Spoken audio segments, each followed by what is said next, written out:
You ever have depressions or spells of melancholy? I'm unhappy right now. At 35, Tab Hunter admitted a secret that could have ended him.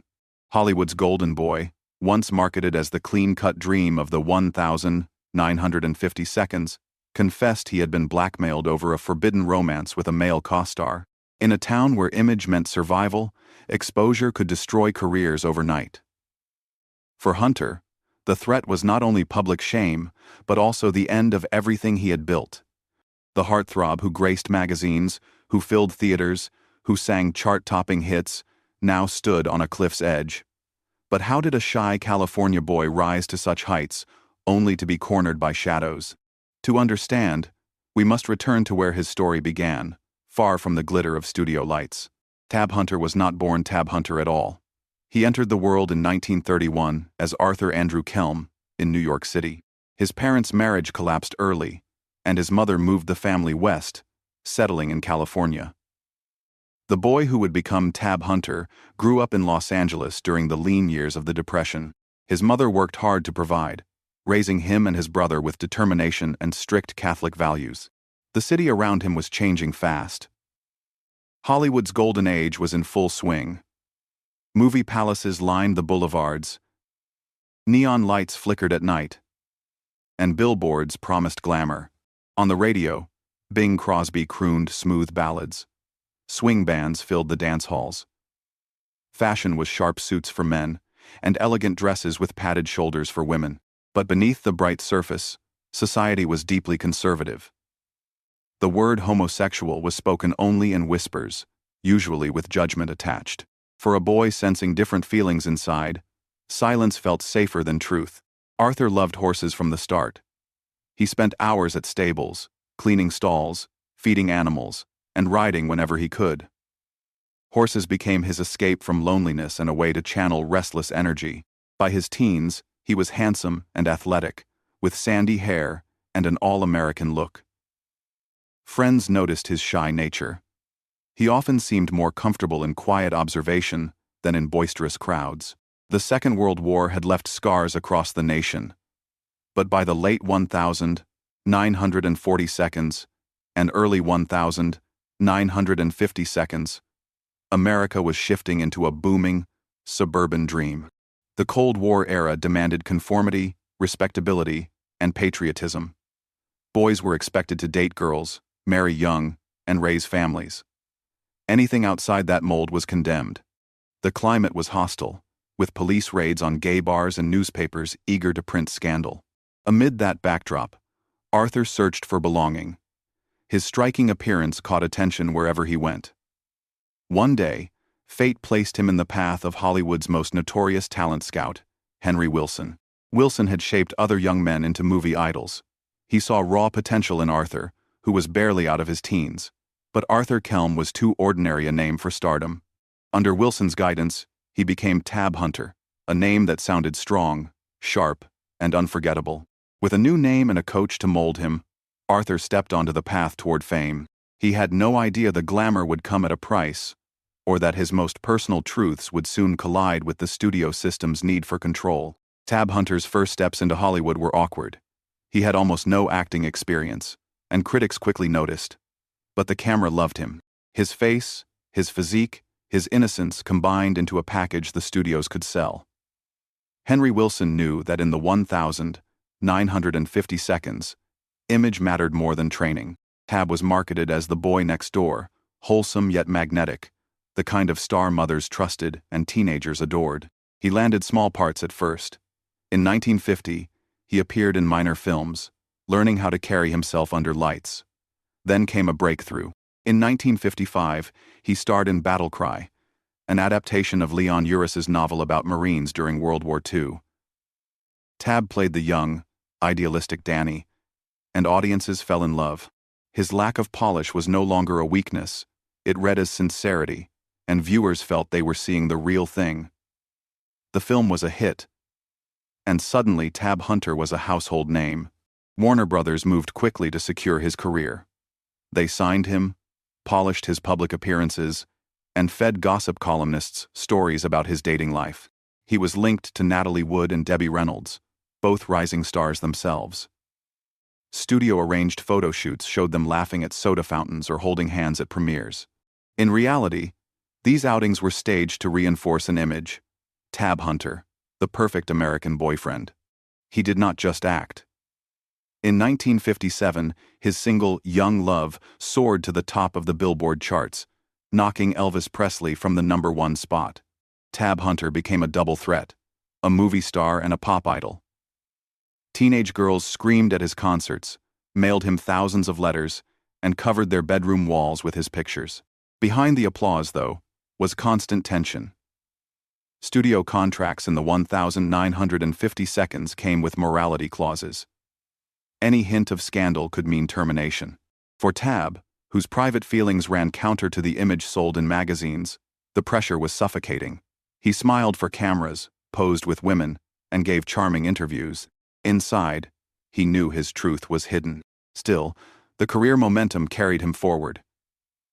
He starred in The Girl He Left Behind, opposite Natalie Wood, Damn Yankees with Gwen Verdon, and a series of romantic dramas.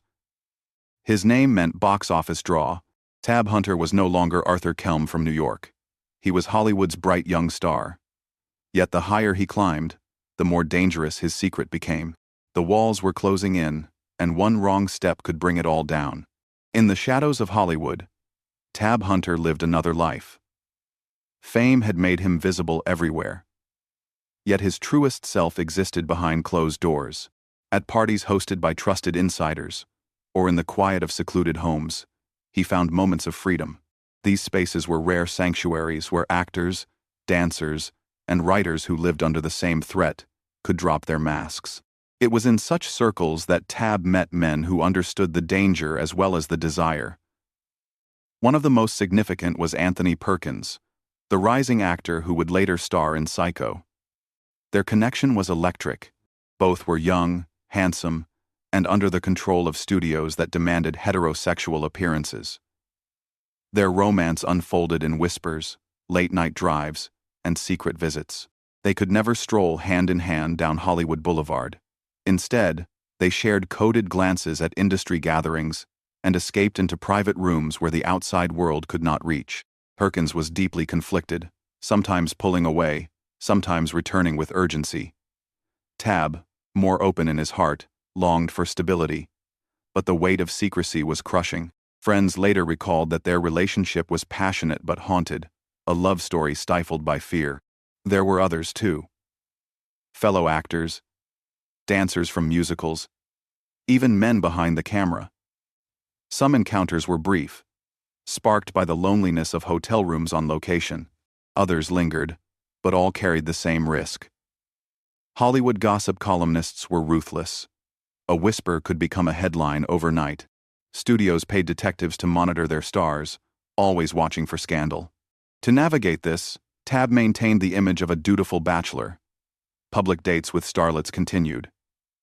He was photographed at premieres, his arm around actresses the public adored, but in private, he crafted small worlds of safety. Friends' homes in the Hollywood Hills became havens. Vacations abroad offered temporary relief, away from the American press. Still, there was never complete escape. The fear of exposure hovered constantly. In an era when being revealed could mean career death, Tab learned to live in compartments. One part of him smiled at cameras. Another clung desperately to fleeting moments of genuine intimacy. The contradictions ate away at him, and by his mid-30s, those contradictions would collide in the most dangerous way, through blackmail tied directly to a secret romance. By the time Tab Hunter reached 35, his carefully balanced double life cracked. The blackmail came suddenly, cruelly. Someone who knew of his secret romance with a male co-star threatened to expose him. The demand was simple: pay up or watch his career collapse in scandal. For Tab, the danger was overwhelming. A single newspaper story could end everything. In the early 1960 seconds, magazines like Confidential thrived on salacious Hollywood gossip. They had already destroyed reputations with half-true stories. For a star built on an image of clean-cut masculinity, revelation of his truth could mean canceled contracts, public disgrace, even legal harassment. The studio was no help. Executives wanted scandals buried, not solved. They warned him to be careful, to keep his private life invisible. But the warning carried no comfort. He was left to shoulder the fear alone. The weight pressed down harder with each passing week. Tab tried to maintain appearances. He showed up at events, posed for photographs, and smiled for reporters. Yet inside, he was unraveling. Friends noticed his moods grew darker. He became guarded, speaking less about his personal life. The pressure of blackmail poisoned even the small joys he once found in acting or singing. His career momentum slowed. Leading man roles dried up. Studios that once fought over his image shifted focus to new stars like Troy Donahue and Robert Redford. By the late 1960s, Tab's films appeared less frequently on marquees. Casting directors avoided risk, and whispers about his private life made him seem a liability. The blackmail incident left scars beyond professional damage. It reinforced the lesson he had always known: trust was dangerous. For a man whose heart longed for love, the fear of betrayal deepened his loneliness. Nights that might have been filled with companionship often ended in isolation, a radio playing in the background as he sat alone. This crisis marked a turning point. Tab Hunter could not remain the Hollywood golden boy forever. The world around him was changing, but not yet fast enough to save him from the consequences of exposure. He would have to find a new way forward, one not entirely dependent on studio approval. The question was whether he had the resilience to rebuild when the dream had already begun to slip away. Tab Hunter refused to disappear quietly. When the studio system abandoned him, he reinvented himself. He returned to his love of horses, competing in show jumping and finding peace in the rhythm of stables. Acting never vanished completely. He appeared in television shows, guest starred in series, and accepted roles in low-budget pictures. They lacked the prestige of his Warner Brothers years, but they kept him working. By the 1970s and 1980s, the cultural climate shifted. Younger audiences no longer idolized clean-cut heartthrobs in the same way. Tab adapted. He embraced camp and irony, starring in John Waters' Polyester alongside Divine in 1981. The pairing shocked critics but earned new respect. Instead of hiding from his past, he leaned into reinvention. Later, he joined Divine again in Lust in the Dust, which played with Western tropes and poked fun at Hollywood itself. These projects kept him in the conversation and proved his willingness to laugh at the image once forced upon him. In his personal life, Tab found what he had long sought: steady companionship. He met Alan Glazer, a producer, and the two built a life together. They raised horses, shared a home, and collaborated on projects. Unlike his younger years, when secrecy poisoned everything, he could finally live with honesty inside his own walls. Tab also reflected on the changes in society.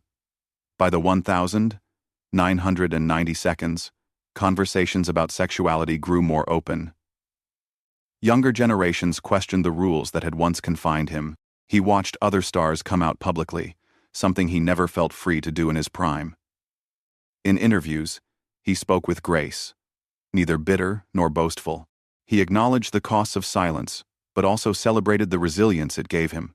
His memoir, Tab Hunter Confidential, published in 2005, told his story in his own words. It revealed his struggles, his romances, and the blackmail that haunted him. Readers found not scandal but humanity. The book became a reminder of what it meant to survive a system built on repression. In his later years, Tab lived quietly with Alan, tending horses and enjoying simple pleasures. He appreciated fans who remembered him not just as a teen idol, but as a man who endured. Looking back, he recognized both the joy and the sorrow of his journey. He had paid a high price for fame, yet he emerged with dignity intact. Tab Hunter's story is not only about fame, it is about the price of silence, the cost of image, and the endurance of love. At 35, he faced blackmail that could have ended him, yet he survived, reinvented himself, and found peace beyond the glamour that once defined him. His journey reminds us that Hollywood stars were often prisoners of their own perfection, forced to hide the most human part of themselves. Hunter's resilience is his legacy. He showed that a man could endure betrayal, ridicule, and loss of stardom, yet still carve out a life filled with companionship and reflection. His truth, once buried in secrecy, now stands as testimony to the countless voices silenced by fear. When we remember Tab Hunter, we see more than a matinee idol. We see a man who carried the weight of two lives, one for the cameras and one for himself, and still found a way to endure. His story asks us to consider what authenticity costs, and why so many had to pay it in silence. If his journey moved you, share your thoughts below. What lessons does Tab Hunter's life leave for us today? Subscribe for more stories of Hollywood's hidden lives, where glamour and heartbreak walked hand in hand.